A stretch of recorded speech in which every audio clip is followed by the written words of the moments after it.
De acuerdo. Hola, buenos días, Foothill. ¿Cómo están? Qué bueno estar de vuelta esta mañana. Nuestra familia los ama. Es una sensación extraña y maravillosa al mismo tiempo poder entrar y ver caras conocidas y también personas que nunca había visto antes. Así que realmente es un gozo estar de regreso. Como dijo Steve, yo solía estar en el equipo aquí. Es una alegría estar aquí un domingo. Sé que ustedes han estado en esta jornada de discipulado por causa de su nombre. Y brevemente, antes de entrar al Salmo, quiero poner mi peso detrás de eso, lanzar mi aliento detrás de eso. Y a veces pienso que hacemos estas cosas en la iglesia, de alguna manera necesitamos saber cómo se ve eso en la práctica. Y no fue exactamente la misma campaña ni el mismo proceso o tipo de iniciativa que promovimos, pero al mismo tiempo este es precisamente el corazón del motivo por el cual mi familia y yo dejamos una iglesia que amamos, una iglesia donde teníamos amigos y en la que estábamos muy establecidos, para ir y plantar la iglesia del Rey en Ontario. Así que solo quiero animarles. Esta mañana tal vez el Señor te está llamando a algo nuevo, una nueva trayectoria, un nuevo tipo de camino en tu vida. Y tal vez estés preocupado por eso o un poco temeroso. Y yo solo quiero animaros a que cada vez que Dios nos llama a obedecer, que siempre vale la pena. No es necesariamente fácil, pero es algo que cuando Él nos llama y somos fieles a su llamado, el Señor obra en nuestro favor. Así que espero que donde sea que tal vez estés frente a personas con las que quieres compartir el evangelio, o tal vez sea algo como una franja misionera, o tal vez incluso plantar una iglesia. Hombre, ¿podrías dar el siguiente paso e inclinarte hacia lo que sea que Dios te esté llamando? Siempre, siempre vale la pena. Confía en que el Señor lo usará. Así. Permítanme tomar un momento para orar, preparar nuestros corazones y luego vamos a abrir la palabra de Dios. Bien, ¿podrían inclinar sus cabezas conmigo? Dios, te agradecemos tanto por esta mañana de domingo, por solo pienso en esta iglesia. Una iglesia con la que en muchos aspectos estoy muy familiarizado y la gente de esta sala. Dios, gracias por las maneras en que has usado esta iglesia para animarme en mi vida, para animar a nuestra familia, para animar a nuestra nueva planta de la iglesia. Y solo rezo, Señor, por los fieles santos que has puesto en esta sala para amarnos unos a otros y cuidarnos unos a otros, por todas las formas en que nos amamos unos a otros, por todas las formas en que estás haciendo crecer a la gente en esta sala. Y te ruego que ahora que volvemos a tu palabra, nos des claridad y concentración. Ayúdanos a ver cómo construyes, cómo diriges y en todas las formas, Señor, que simplemente estamos llamados a seguirte. Y rezo para que lo hagamos como resultado de nuestro tiempo. Alabado sea tu nombre. Amén. Amén. Bueno, si tienen sus Biblias, vayan al Salmo 27. Y si quieren una vez allí, pónganse de pie. Quiero que leamos juntos el Salmo 27. Y saltaremos aquí. Salmo 27, versículos 1 al 5. Dice así: si el Señor no construye la casa, los que la construyen trabajan en vano. Si el Señor no vigila la ciudad, en vano vela el centinela. En vano os levantáis temprano y os vais tarde a descansar, comiendo el pan del ansioso trabajo, pues Él da a sus amados el sueño. He aquí que los hijos son herencia del Señor, fruto del vientre, una recompensa, como flechas en la mano del guerrero, son los hijos de la juventud. Bienaventurado el hombre que llena de ellos su aljaba. No será avergonzado cuando hable con sus enemigos a las puertas. Esta es la palabra de Dios. Adelante, tomen asiento. Pueden verlo ahí en su Biblia, en mi Biblia. Este es un salmo que fue escrito por el rey Salomón. Y es un salmo que tal vez hasta les suene familiar en algunos de los escritos y temas de Salomón. Si has leído el Eclesiastés, sabes que habla mucho sobre la familia y el trabajo y sobre cómo pasamos nuestras vidas. Y sabes que ha pensado mucho en ello y le ha dedicado mucho tiempo, lo cual me encanta. Me encanta cuando la gente inteligente y sabia piensa en cosas en nuestro nombre. Es como si no tuviéramos que hacer el trabajo al respecto, solo tenemos que leer sobre ello. Es estupendo. Y así Salomón presenta estos dos caminos para vivir. Él dice, hey, hay dos maneras en que podemos hacer esto. Una es la vida autosuficiente. Es una vida que parece mucho trabajo duro, mucha determinación, pero es una en la que trabajas duro, corres rápido, te quedas despierto hasta tarde y a menudo todavía no te parece suficiente. Y el otro camino es esta vida llena de paz. Y no es que el trabajo sea más fácil, no es que la vida sea más simple o mejor, es solo que vives en dependencia de Dios. Y esa es la vida que quiero animarte a vivir. Esa es la vida que Salmo 1:27 y Salomón dirían, esto vale tu tiempo, que dependamos de Dios en todas estas áreas de nuestra vida, en nuestro trabajo, en nuestro descanso e incluso en nuestra familia. Así que, como estamos viendo en este servicio, en el servicio de la familia, me pareció que este era un buen momento para mirar este pasaje y considerar lo que esto significa para nuestra familia. 3 puntos muy sencillos. El número 1 comienza así, que seríamos llamados a depender de Dios en tu trabajo. Depende de Dios en tu trabajo. Dais, a menos que el Señor construya la casa, los que la construyen trabajan en vano. A menos que el Señor vigile la ciudad, el vigilante permanece despierto. En vano. Así que esas 3 primeras palabras en el Salmo 1:27 son importantes de entender aquí porque escuchamos esa frase. A menos que el Señor, y suena un poco como una amenaza, ¿cierto? Como, hey, ¿cómo? Mejor que lo hagas bien la primera vez. Es como un padre severo parado sobre nuestras vidas con, tú sabes, los brazos cruzados, esperando que metamos la pata. Y es como esta idea de, hombre, ¿es eso lo que Dios es? Dios me va a aplastar si no lo hago bien y solo quiero animarte. Ese no es el corazón de este verso en absoluto. Este no es Dios avergonzándonos por tratar o por trabajar duro. Lo que esto es una invitación para nosotros. Es un recordatorio de que en el trabajo de todos, Dios ya está ahí para empezar. Él ya está trabajando. En el trabajo que hacemos es una invitación, venid a mí. Déjame llevar esto por ti o contigo. Es como un padre que ve a su hijo tratar de recoger una carga muy pesada, como una mochila grande, y ponerla sobre sus hombros. Y tal vez si eres, ya sabes, oscuro en tu mente como yo, como que los observas por un tiempo y ves si pueden hacerlo. Pero luego, después de un tiempo, es como, hey, mira, déjame ayudarte con esto. Esto es demasiado pesado para ti. Déjame ayudarte a llevarlo. No estás destinado a hacer esto solo. Ya estoy construyendo algo, ya estoy trabajando y esta es la invitación. En el Salmo 1:27, ustedes saben esto, pero desde el Génesis siempre hemos sido llamados a trabajar algún tipo de trabajo. Y en el jardín, Adán y Eva fueron llamados a cultivar y supervisar el jardín y su trabajo. Y así seguimos siendo llamados a algún tipo de trabajo. Todos lo estamos. Y tal vez no sea cultivar o pastorear, pero tal vez sea criar o enseñar. Tal vez sea arreglar cosas o estudiar, o tal vez dirigir reuniones, o tal vez cambiar pañales. Sea lo que sea, todos estamos llamados a algún tipo de trabajo. Y por eso me encanta que Salomón ofrezca estos 2 ejemplos de tipo de ocupaciones. Vemos a un constructor y un vigilante. Un constructor y un vigilante, y tal vez como tu trabajo no suena muy glamoroso, pero son trabajos esenciales. El constructor construye la casa y el vigilante protege la ciudad. Son trabajos corrientes, tangibles, pero importantes. Y el salmista nos advierte de que es posible que hagamos nuestro trabajo sin Dios y sin su participación y que todo ese trabajo no sirva para nada. Si el Señor no construye la casa, tu trabajo es en vano. De nada sirve si el Señor no vigila la ciudad. El vigilante permanece despierto para nada. Y por eso dice, no vivas tu vida de una manera en la que estés trabajando y construyendo para nada. Y ahí es donde tenemos que ser recableados. La mayoría de nosotros hemos sido formados por una cultura que dice, mira, para que seas visto como valioso, tienes que producir. Tienes que hacer algo que sea impresionante.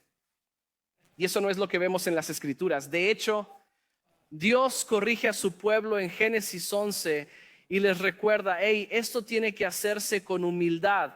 Génesis 11, tal vez recuerdes la historia de la Torre de Babel. Hoy está esta población en la tierra que crece y crece y crece y eventualmente la gente deja de seguir al Señor. Y ellos dicen, mira, vamos a hacer nuestras propias cosas, vamos a hacer nuestras propias cosas. De hecho, vamos a construir una torre tan alta y tan grande y tan impresionante que no habrá duda en la mente de nadie de que somos bastante impresionantes. Se trata de nosotros. Y entonces Dios ve eso. Él es como, mira, estas personas necesitan un recordatorio. Así que interviene y elimina la capacidad de tener un lenguaje común entre los constructores. Y como resultado, todo el mundo se desmorona. El proyecto se desmorona y todo el mundo tiene que dejar de construir. Y es solo un recordatorio de que Dios es celoso de su propia gloria, incluso cuando se trata de construir nuestros propios proyectos. Y eso es un poco de precaución para nosotros en el 27. Es una advertencia, pero es una invitación. Y me gustaría animarnos a aceptarla como tal. Dios está diciendo que no tienes que llevar esto solo. No tienes que hacerlo solo, no tienes que hacer que todo suceda. Esto es lo que he estado aprendiendo, por cierto, los últimos 3 años. Tal vez te lo hayas preguntado, tal vez no. Está bien si nunca has pensado en mí desde que me fui. Eso está totalmente bien. Pero si te lo preguntabas, esto es lo que he estado haciendo los últimos 3 años, es aprender esta lección. He estado aprendiendo la realidad de que, hombre, todo lo que hago o pienso o preparo para la iglesia del Rey no depende de mí.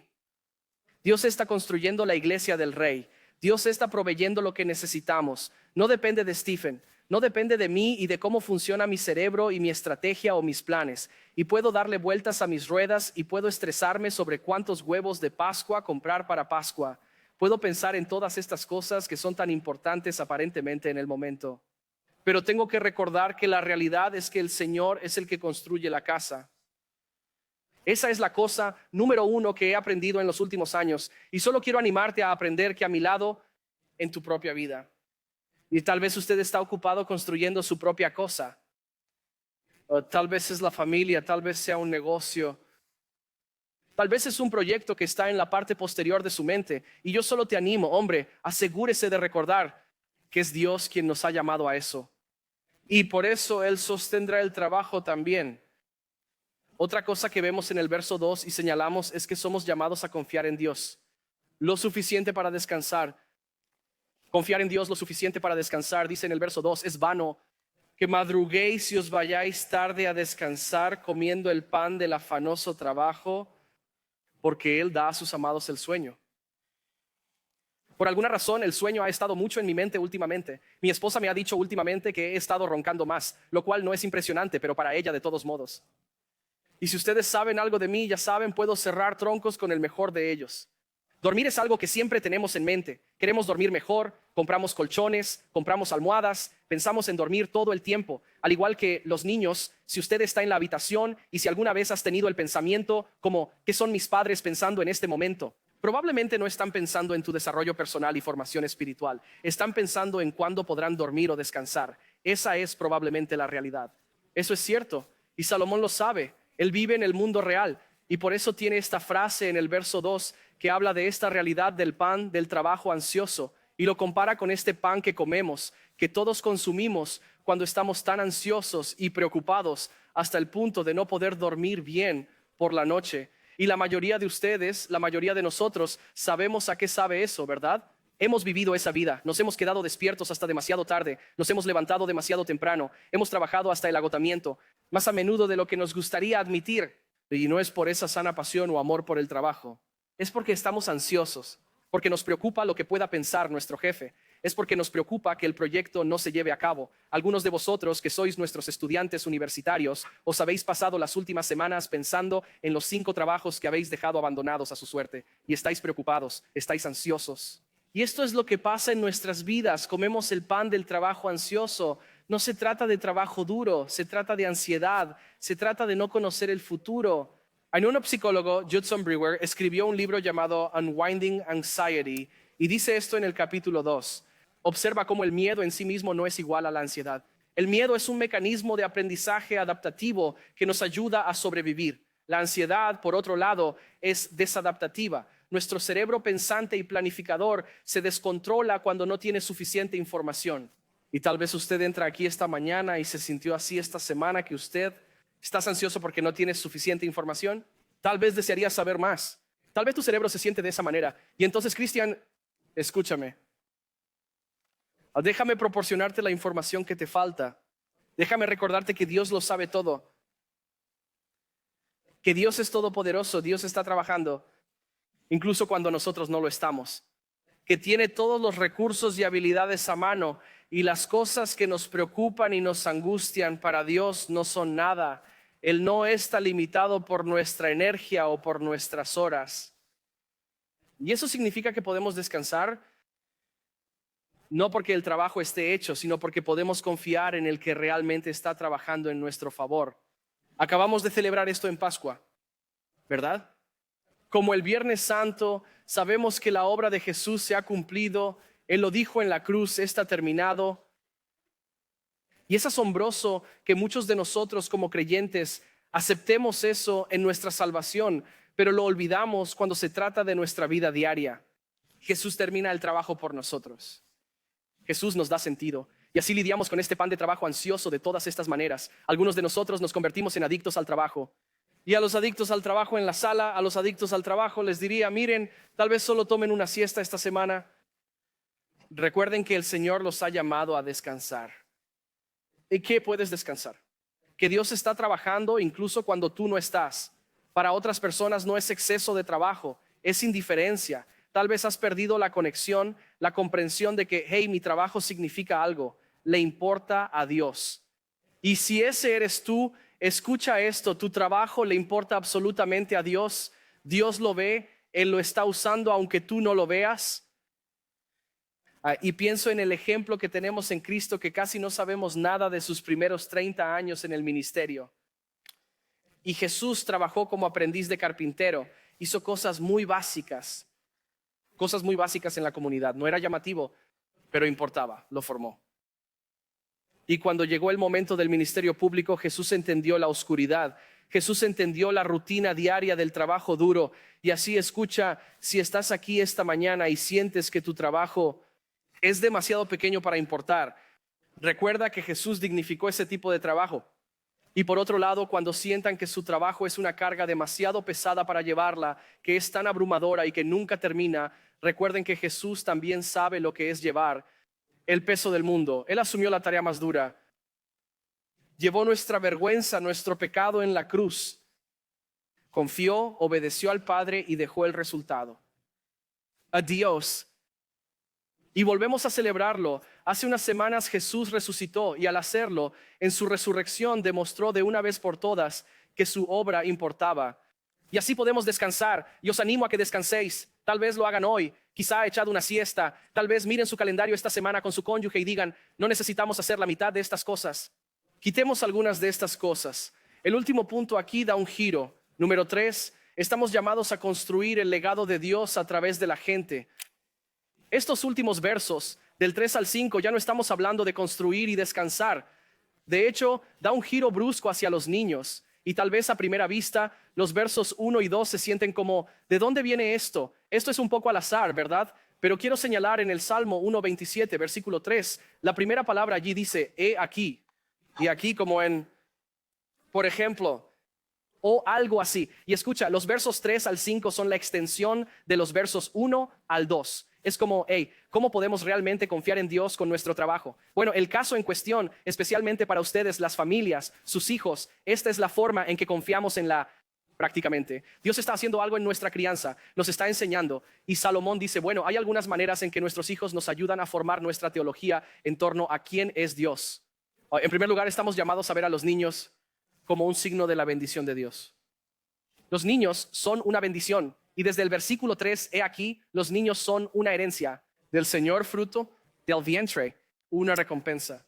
A veces, si nuestra familia quiere estirar nuestras piernas y queremos darnos un pequeño lujo, vamos a la gran ciudad, a Orange County o Los Ángeles, o simplemente algo diferente a Inland Empire. Así que no odio el IE, me encanta, pero es diferente, ¿verdad? Y así vamos a conducir por ahí, vamos a ir al centro comercial, ir de compras, ya a veces vamos a parar y ya sabes, mi esposa y yo nos sentimos las miradas de esas parejas realmente elegantes que están empujando a su perrito de diseñador en su propio asiento de carro o cochecito y nos miran mientras llega nuestro carro tipo payaso y se bajan nuestros 4 hijos y ellos solo nos miran como diciendo, ¿qué están haciendo? ¿Quiénes son ustedes? Como si un montón de mormones hubiera llegado a su ciudad, como que, ¿qué está pasando aquí? ¿Qué pasa? Y ese es el espíritu de la época en que vivimos, ¿verdad? Los niños no son una bendición, no son vistos como una bendición, son vistos como, ¿no sabes cómo funciona esto? ¿Por qué lo hiciste así? Y es una amenaza, no es una herencia, es una responsabilidad. Y permítanme recordarles lo que ya saben, pequeña iglesia, que la palabra de Dios pinta un cuadro diferente cuando se trata de niños. Tenemos una postura diferente, una visión diferente que es contracultural a lo que el mundo piensa. Creemos que los hijos no son un inconveniente, son una herencia. Los hijos no son una interrupción de nuestras ambiciones y una vez que se han ido de casa, por fin podemos volver a lo que esperábamos. No, son un reflejo de la generosidad de Dios. Cada persona que vive bajo tu techo tiene valor y valor porque llevan la imagen de Dios. Eso es lo que creemos. En otras palabras, si Dios es el que está trabajando, entonces las personas son en realidad el verdadero proyecto de construcción.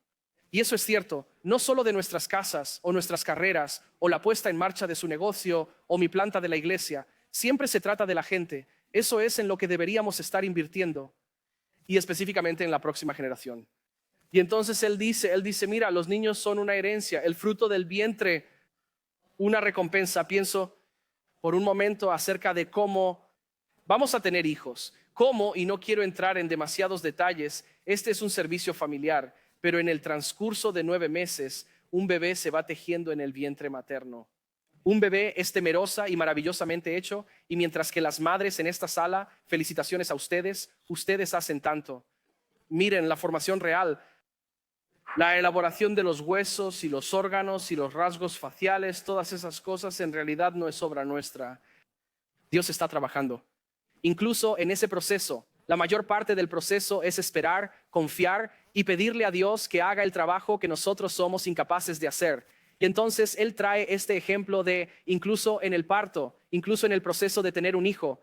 Ahí es donde comienza. Dios está trabajando, nosotros no. Así que Salomón está diciendo, mira, así es como vemos esto en la más clara de las luces. Los hijos son una herencia, una recompensa. Y mientras el mundo diría, hey, se trata de cuánto dinero tienes en el banco, se trata de lo lejos que su plataforma de medios sociales tiene un alcance, la economía de Dios diría algo diferente. Dios diría bendición, parece o tal vez suena como un hogar ruidoso. La bendición se parece a una mesa con todos los asientos llenos, un carcaj lleno. La bendición se parece a una vida derramada en otras personas. A mucho después de que nos hayamos ido, esa herencia continúa. Y escucha, nosotros no diseñamos eso. No podemos elegir la vida de nuestros hijos. No elegimos sus personalidades, sus trayectorias profesionales, sus cónyuges, pero los administramos. Caminamos junto a ellos cuando nos damos cuenta de que es una bendición ser padres de hijos. Lo segundo que vemos en los versículos 4 a 5 es que los hijos son una fuente de protección y fortaleza. Dice esto, como flechas en la mano de un guerrero son los hijos de su juventud. Bienaventurado el hombre que llena su aljaba con ellos. No será avergonzado cuando hable con sus enemigos en la puerta. Un poco de contexto aquí. En las ciudades antiguas, la puerta exterior era una de las partes más importantes de la ciudad. Todos, buenos y malos, entraban por esa puerta.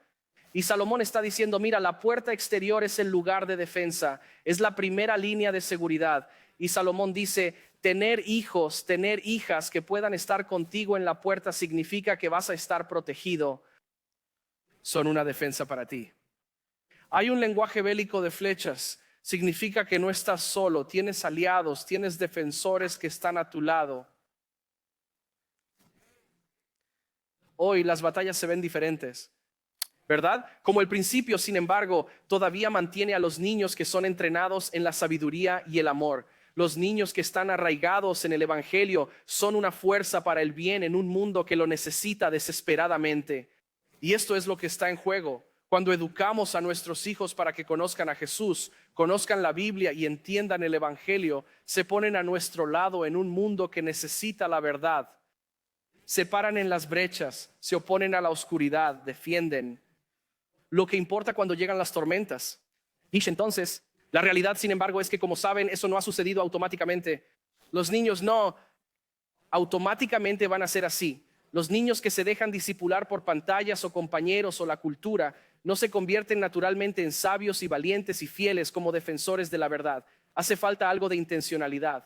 De hecho, lo que está en juego puede ser más importante de lo que crees. Jennifer Morris observó una vez que en Estados Unidos a menudo hay que elegir entre los padres o la cárcel.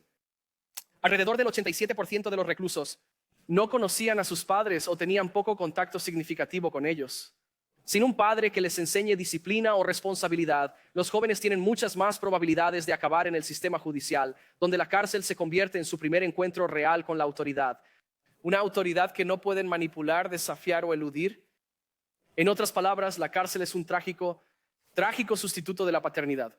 Y tal vez usted está pensando como Stephen, esto es una tontería. Por supuesto que mis hijos no van a terminar en prisión. Y no creo que ningún padre asuma eso. ¿Haya pensado eso alguna vez? Y es por eso que Salomón conecta la bendición de los niños no solo a como, hey, no son divertidas las vacaciones en familia, no son los niños una alegría, no son tan lindos cuando aprenden a caminar y a hacer estas cosas.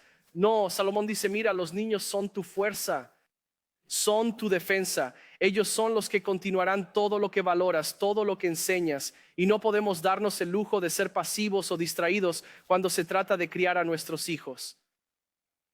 Así que el discipulado de los padres debe comenzar en el hogar.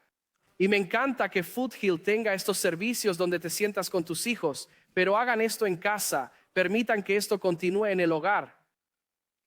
Al final de tu vida estarás rodeado de gente con las que has pasado tiempo, en las que has invertido. Y sí, serán tus hijos, pero también solo para abordar el elefante en la habitación. Tal vez usted no tiene hijos. Genial, Steve, en servicio familiar, tipo con 4 hijos diciendo lo genial que son los niños.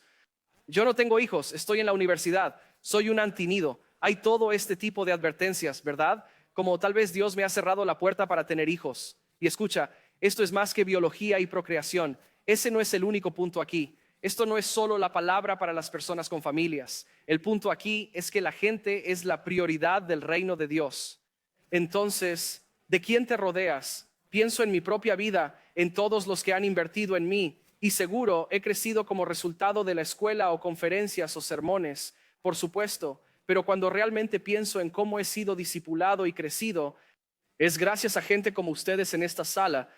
Es por personas que han pasado tiempo invirtiendo en mí o en mis hijos. Es gente como su pastor, Chris Lewis y Michelle, que ha pasado los últimos 14 años invirtiendo en nuestra familia, que han modelado el carácter y la fidelidad. Algunos de ustedes no tienen hijos o no tienen acceso a ellos. Mira, si nunca has tenido hijos, el punto aquí no es solo ir a tener hijos, tener un montón de niños. El punto es que todos tenemos acceso a la familia espiritual. Mira a tu alrededor ahora mismo, en serio, mira alrededor por un minuto. A tu izquierda y a tu derecha, esta es tu familia. Esta es tu familia espiritual. Dios te ha bendecido con la oportunidad de discipular o ser discipulado por las personas en esta sala. Y eso nos empuja a una vida de autosuficiencia, a esa vida de dependencia a la que Dios nos ha llamado a lo largo de esta canción. Y me doy cuenta de que es difícil, requiere trabajo. Porque algunos de nosotros estamos acostumbrados a hacer las cosas por nuestra cuenta. Algunos de ustedes se enorgullecen de hacer las cosas por su cuenta. Y permítanme señalar con cariño que tal vez no está funcionando para usted. Tal vez hay otra manera. Y tal vez usted camina aquí hoy agotado y preguntándose como, hey, ¿es mi vida, es mi historia incluso redimible de alguna manera? Si has visto Toy Story, estoy seguro de que sí. Las 5, donde quiera que estemos ahora, no estoy seguro. Pero creo que es en Toy Story 4. Nos presentan al personaje de Forky. ¿Conocen a Forky? Este pequeño y endeble artesano hecho de un tenedor y, no sé, limpia pipas y cobra vida y es muy gracioso. Se llama a sí mismo Basura.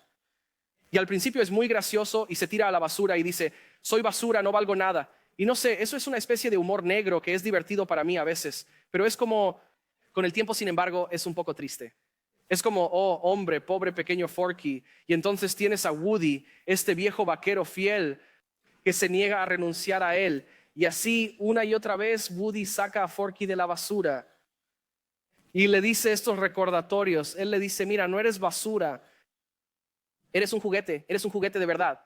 Alguien te hizo, tienes un propósito. Eres amado, tienes una razón para sobrevivir y vivir. Y la iglesia, esa es una imagen para todos nosotros. Algunos de nosotros entramos aquí realmente golpeados y muy cansados.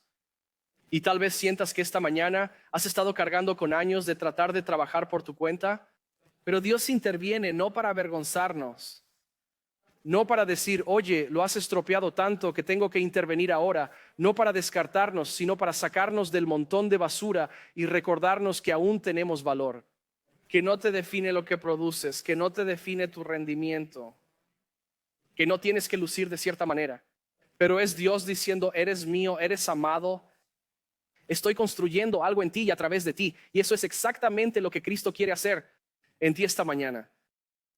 Él vino a rescatar a los perdidos, no para asociarse con los que son perfectos, para rescatar a los perdidos. Así que el Salmo 1:27 nos recuerda esta realidad que en nuestro trabajo, en nuestro descanso, en nuestra familia, confiamos en el Señor porque Él construye algo que perdura. Inclinemos juntos nuestras cabezas mientras oramos. Dios, esta es nuestra oración No queremos simplemente escuchar tu palabra hoy y no hacer nada al respecto. Te pedimos que nos ayudes a ser transformados por la realidad que estamos leyendo. Dios, ayúdanos a vivir de manera diferente por lo que acabamos de ver. Ayúdanos a depender de ti. Y en tu agenda y en tus caminos y en tu propósito, Dios, te pido que nuestro hogar refleje esa realidad, que el trabajo de nuestras manos no sean simplemente nuestros ambiciosos proyectos, las cosas que queremos lograr, y que los ahorros en nuestras cuentas y los negocios que construimos y las cosas que tenemos en mente que requieren construir y planear y esforzarnos, Dios, te los entregaríamos, incluso en nuestros propios hogares. Que humildemente digamos: Dios, esta no es mi familia, estos no son mis hijos, esta es tu familia, estos son tus hijos. Simplemente estoy administrando esto por un tiempo. Dios, ayúdanos a recordar esta verdad. Ayúdanos a poner nuestras ambiciones a tus pies. En el nombre de Jesús oramos, amén.